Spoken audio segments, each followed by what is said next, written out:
शांति।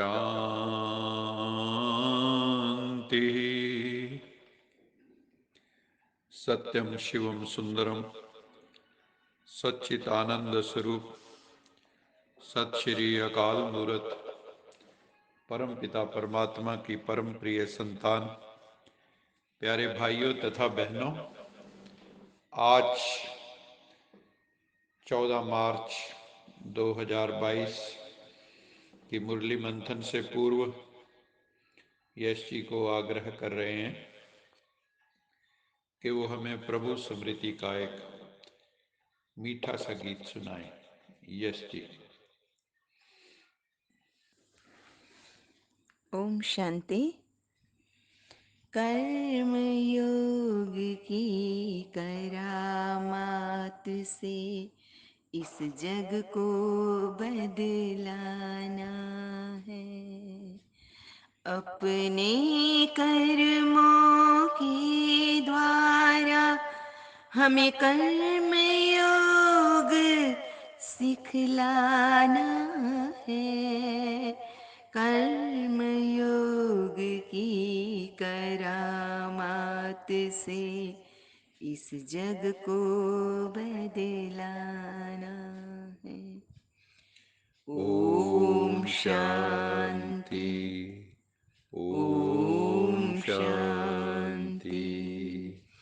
हर संकल्प में छिपी हो शिव बाबा की शान।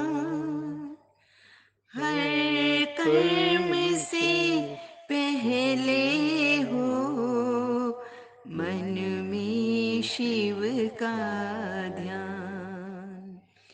करुणा की किरणों से इस जग को चमकाना है।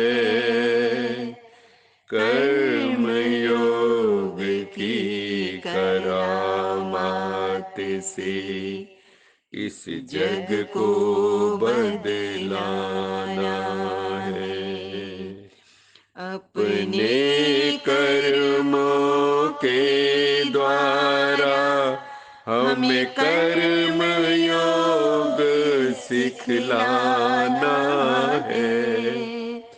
कर्म योग की करामात से इस जग को बदलाना है। नैनों में हो रूहानी दृष्टि, रूहों को करे भरपूर। मुख में हो मधुर वाणी, सबको दुख से कर दे दूर। तपते हुए दिलों पे अब तो दिव्य प्यार बरसाना है। कर्म योग की करामात से इस जग को बदलाना है। अपने कर्मों के द्वारा हमें कर्म योग सिखलाना है। कर्म योग की करामात से इस जग को बदलाना है। ओम शांति। ओम शांति। ओम शांति। कर्म योग की करामात से इस जग को बदलाना है। केवल कर्म नहीं करना है, कर्म में योग को ऐड कर देना है। योग युक्त होकर कर्म करना है। परमात्म स्मृति में कर्म करना है तो कर्म की क्वालिटी इम्प्रूव हो जाएगी और जिंदगी बहुत खूबसूरत हो जाएगी। नैनों में रूहानी दृष्टि आ जाएगी, मुख से मधुर वाणी निकलेगी जो सबके दुखों को दूर कर देगी। तपते हुए दिलों को दिव्य प्यार से हमें उबारना है, दिव्य प्यार की वर्षा करनी है। कर्म योग की करामात से इस जग को हमें परिवर्तन करना है। आज की मुरली में बाबा ने कहा, मीठे बच्चे, इस भौतिक जगत को तुम स्थूल नेत्रों से देखते हो, चरम चक्षुओं से देखते हो, लेकिन परमपिता परमात्मा को देखने के लिए ये स्थूल चक्षु काम नहीं आते। इसके लिए दिव्य नेत्र, दिव्य बुद्धि अथवा ज्ञान का तीसरा नेत्र चाहिए। शिव पिता को तुम बच्चों को श्वासोश्वास याद करना है। इस पंच भौतिक शरीर को देखते हुए भी नहीं देखना है। आत्म दृष्टि का अभ्यास पक्का करो। जैसे शिव बाबा आत्माओं को देखता है, हमें भी आत्माओं को देखने का अभ्यास पक्का करना है। सबकी भ्रिकुटी में चमकती हुई आत्म ज्योति का दिव्य दर्शन हम करते रहें। यह अभ्यास करें, जिसको भी देखें उसकी भ्रिकुटी में चमकती हुई आत्म ज्योति का दर्शन करें। मीठे बच्चे, ये पुरानी पतित विकारी दुनिया जिसमें तुम रहते हो, इनसे दिल नहीं लगाओ। इस दुनिया से दिल नहीं लगानी है। ये युग परिवर्तन की वेला है। कलयुग मुर्दाबाद, सतयुग जिंदाबाद होना है। यहां रहते बुद्धि की आसक्ति तुम बच्चों को नई दुनिया सतयुग में जानी चाहिए। गृहस्थ व्यवहार में रहते हुए हमें कमल पुष्प की तरह न्यारे और प्यारे होकर रहना है। जैसे कमल के फूल पर कीचड़ अथवा जल का असर नहीं होता, ऐसे ही तुम बच्चों को इस संसार में रहना है, संसार रूपी कीचड़ में रहना है, लेकिन इसका प्रभाव आप पर न रहे। आप अप्रभावित होकर रहे, अनअफेक्टेड होकर रहे।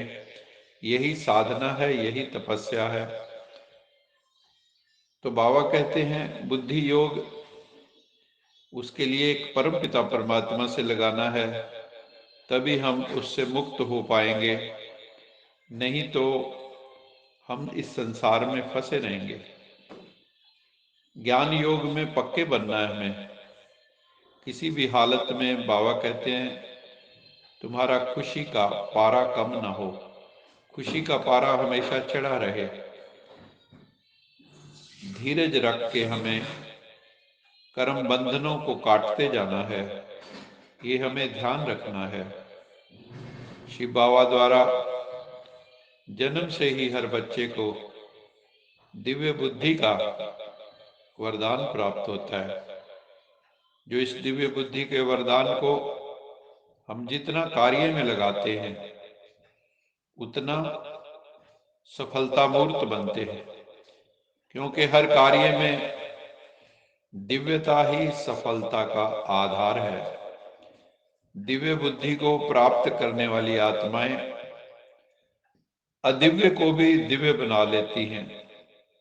जो दिव्य नहीं है, जो लौकिक है, उसको भी अलौकिक बना लेती हैं। वो हर बात में दिव्यता को ही ग्रहण करती हैं।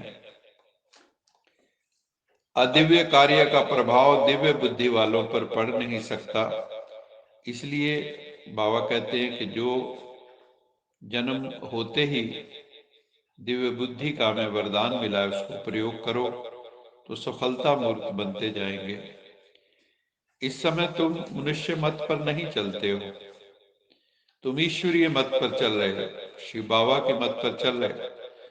ईश्वर, जिसको सत्य पिता, सत्य शिक्षक, सत्य गुरु कहा जाता है, उनकी मत तो नामी ग्रामी है। भक्ति मार्ग में श्रीमत के नाम से ही श्रीमत भगवत गीता है, श्रीमद भगवत गीता।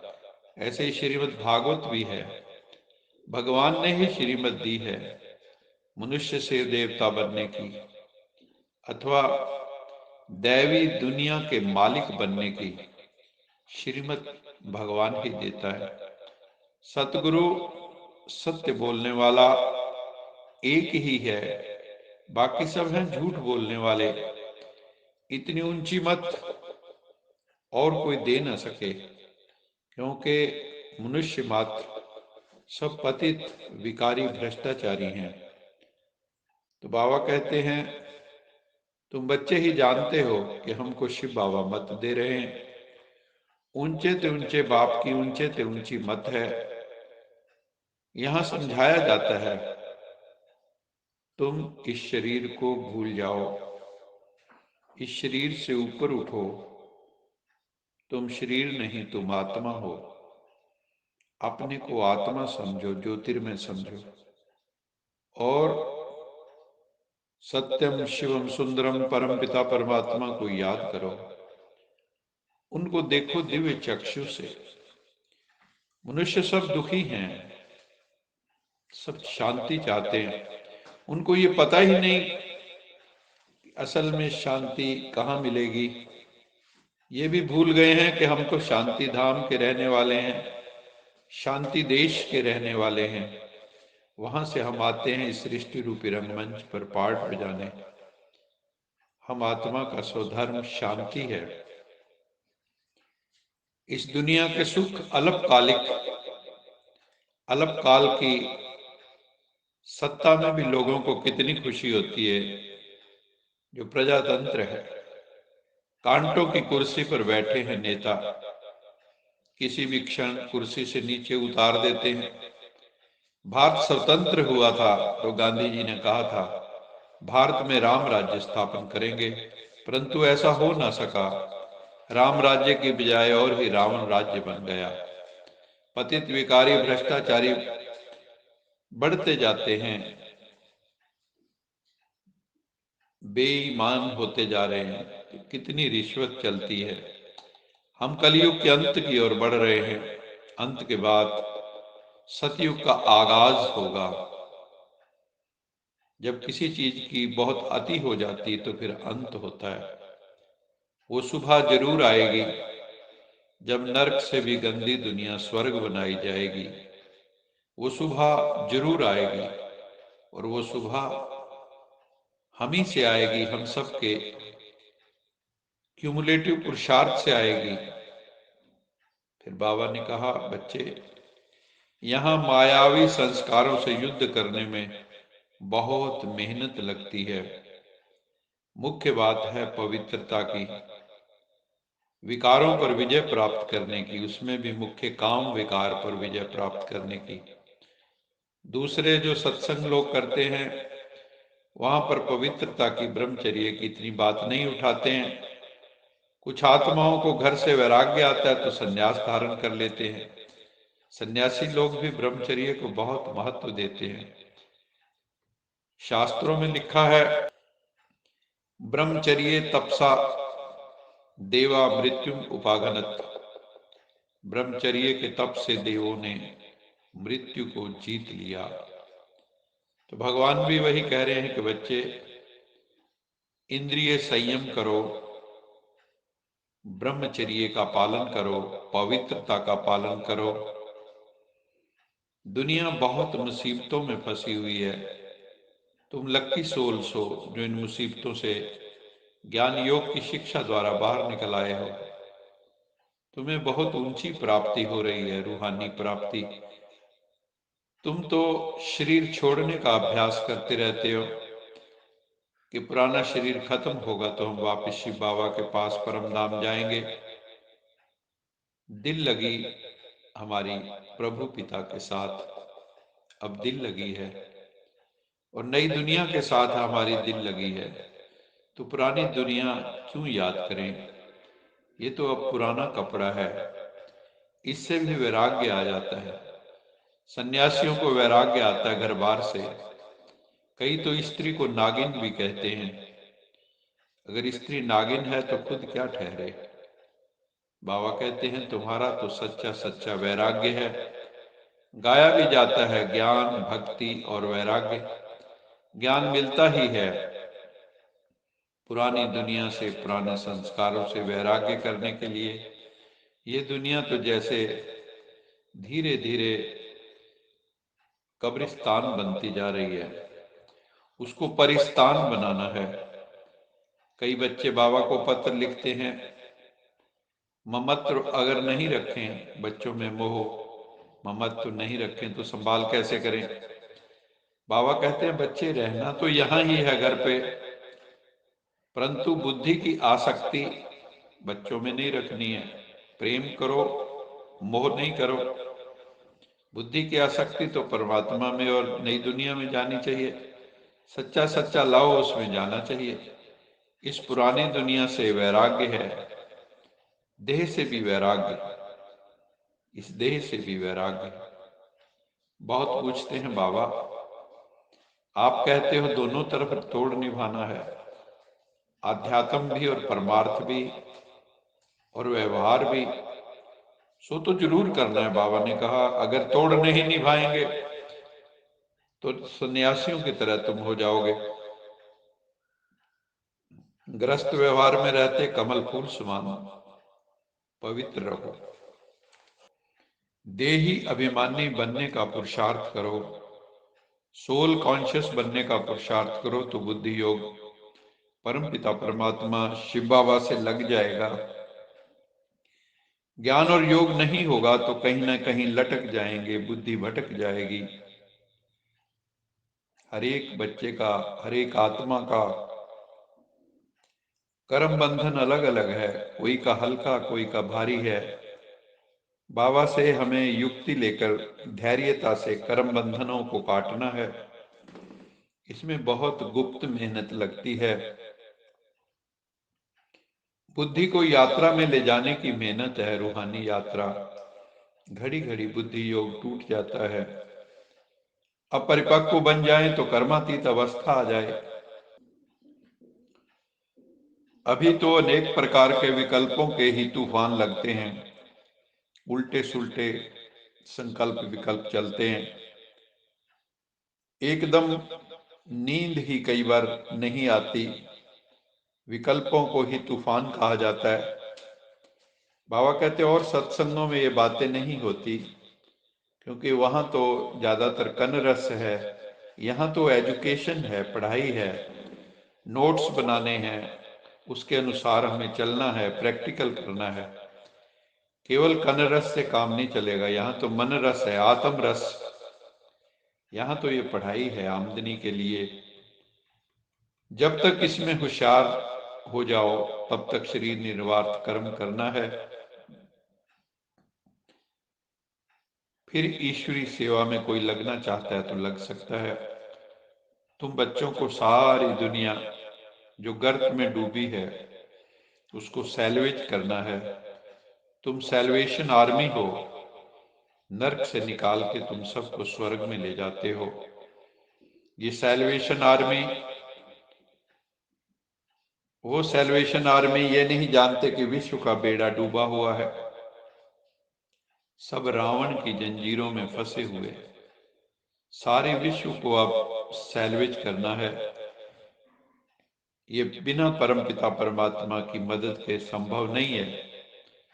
तो हम आत्माएं रूहानी सैल्वेशन आर्मी हैं, जो ईश्वर की डायरेक्शन पर चलती हैं और इस संसार का जो बेड़ा डूबा हुआ है उसको बाहर निकालती हैं। वो बेड़ा बिना पवित्रता के बाहर नहीं निकल सकता। विषय विकारों के कारण ही वो बेड़ा डूबा हुआ है। आज का स्लोगन है स्वयं को मेहमान समझ कर रहो तो स्थिति अव्यक्त व महान बन जाएगी। तो क्या समझना है? गेस्ट। हम इस दुनिया में गेस्ट, इस शरीर में आत्मा गेस्ट। गेस्ट समझेंगे तो रेस्ट नहीं लेंगे और स्थिति कैसी होगी? अव्यक्त, बाह्यमुखी नहीं होगी। व्यक्त भाव समाप्त हो जाएगा, अव्यक्त भाव आ जाएगा, जीवन साधारण नहीं रहेगा, महान हो जाएगा। तो इसलिए बाबा कहते हैं स्वयं को मेहमान समझ कर रहो तो स्थिति अव्यक्त व महान बन जाएगी। अच्छा, मीठे मीठे से खिले दे बच्चों प्रति माता पिता बाप दादा का याद प्यार, गुड मॉर्निंग। रूहानी बाप की रूहानी बच्चों को नमस्ते।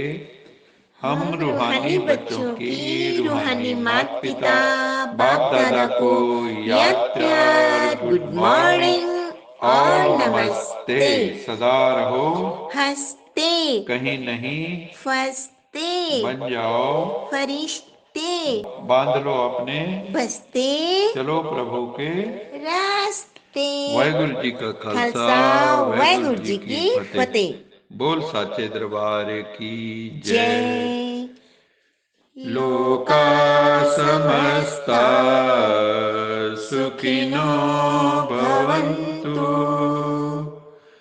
लोका समस्ता सुखिनो भवन्तु, लोका समस्ता सुखिनो भवन्तु।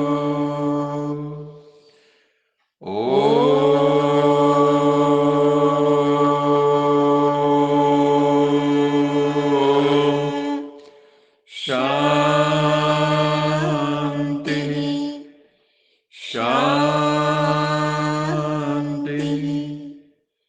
शांति।